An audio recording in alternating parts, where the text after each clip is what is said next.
চেয়েছিলাম chicken roast. আর রোস্টের এই অবস্থা দেখে আমরা তো তাজ্জব হয়ে গিয়েছিলাম। গিয়েছিলাম রাতে ডিনার করার জন্য পালঙ্কি লাগোয়া ফাইন ডাইনিং রেস্টুরেন্টে। ভেবেছিলাম দুপুরে পালঙ্কিতে খেয়েছি, তো রাতে আমরা ফাইন ডাইনিং এ ডিনার করব। হালকা পাতলা নান, কাবাব আর বাচ্চাদের জন্য চিকেন রোস্ট এগুলা নিব। আর সাথে তো পোলাও থাকবেই। তো সেখানের অভিজ্ঞতা ১ম দিন আমাদের এতটাই বাজে ছিল, সেটাই আজকে আপনাদের সঙ্গে শেয়ার করছি। যদিও ওদের ডেকোরেশন থেকে শুরু করে এভরিথিং খুব সুন্দর ছিল। দোতলা উপরে নিচে সব জায়গায় বসার ব্যবস্থা ছিল। সামনের লনটাও খুব সুন্দর সাজানো, সেখানেও বসার ব্যবস্থা আছে। একপাশে চা খাওয়ার জন্য আলাদা করে বসার ব্যবস্থা আছে। খুব সুন্দর পরিষ্কার পরিচ্ছন্ন করেই রেখেছে ওরা।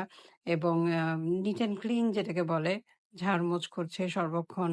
পানি পড়ছে, একটু কুয়াশা আছে, সেই কুয়াশাগুলো কিছুক্ষণ পরপরই ক্লিন করে রাখছে। কিন্তু খাবারের অবস্থা দেখে আমাদের মানে আক্কেল গুড়ুম হয়ে গেল যে এটা কি হলো?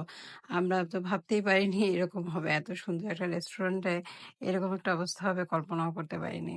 এখানে নামার জন্য খুব সুন্দর একটা পেঁচানো সিঁড়ি আছে। ১ম এ তো আমি এবং আমার মেয়ে ভয় পাচ্ছিলাম যে যদি পড়ে যাই। আমার ছেলে আবার খুব সাহস দেখিয়ে চটপট নেমে গেল। তারপর আমি এবং আমার মেয়েরও সাহস আসলো। ভাবলাম যে আমরাও নামি, এবং নামার পর দেখলাম সুন্দর একটা ফোয়ারা টাইপেরও আছে। আর ওই যে দূরে দেখা যাচ্ছে জেটির পাশে জাহাজ এসে ভিড়েছে, এবং যারা সেন্ট মার্টিন গিয়েছিল তারা একে, একে নেমে আসছে। আর এই রাস্তাটায় একদম গাড়ি দিয়ে জটলা পাকিয়ে গিয়েছিল। তো খাবার অনেক আইটেম ওরা লিখে রেখেছে মেনুতে। যদিও যেটাই জিজ্ঞেস করছি বলছিল যে এটা নাই, ওটা নাই, এটা দিতে পারবো না, ওটা দিতে পারবো না। অনেক কিছুই ওরা দিতে পারবে না বলছিল। তো আমরা পরে জিজ্ঞেস করলাম নান আর কাবাব এগুলো হবে কিনা। তো আমরা বাটার গার্লিক নান নিয়েছিলাম, প্লেন নান নিয়েছিলাম, সাথে চিকেন তান্দুরি কাবাব নিয়েছিলাম আমাদের জন্য, বড়দের জন্য। কারণ বাচ্চারা একটু ঝাল খাবার কমই খায়, বিশেষ করে আমার বাচ্চারাই।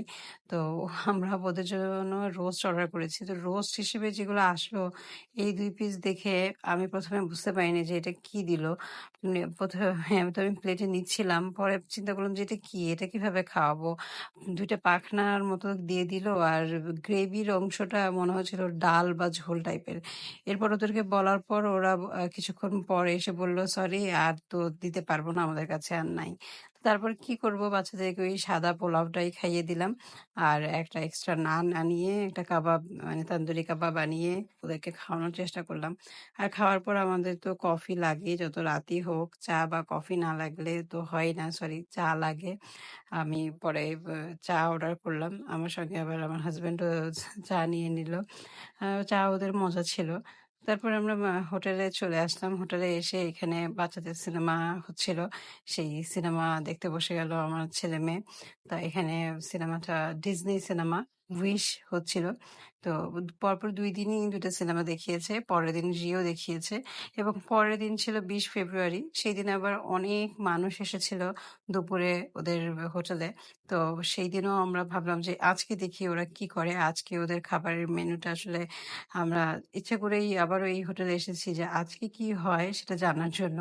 তো তারপরে আমরা আবারও সেই কাবাব আর নান অর্ডার করলাম। আজকে যদিও ডিফারেন্ট কাবাব অর্ডার করেছি, এবং বাচ্চাদের জন্য আর চিকেন রোস্টের মানে চিকেন রোস্ট আর পোলাওয়ের ঝামেলায় যায়নি। কাবাবটাই তাই আ শাহীন অর্ডার করেছিল তান্দুরি কাবাব, আর আমি বলেছিলাম যে রেশমি কাবাব যেটা সেটা অর্ডার করি।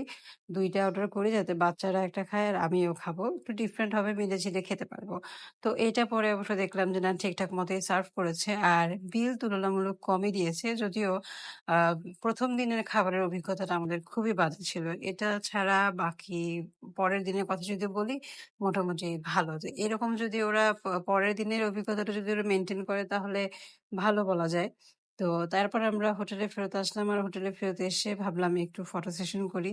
তো আমি নরমালি ক্যামেরার সামনে আসি না। আমার একদমই বেয়ার ফেস ছিল। তারপরেও শাহীন বলল, "একটু বসো, ওদের সঙ্গে একটু মজা করো। আমি ছবি তুলে দিচ্ছি তোমাদের।" তো একদমই ক্যান্ডিড মোমেন্টে ও একটা ভিডিও করে ফেলল।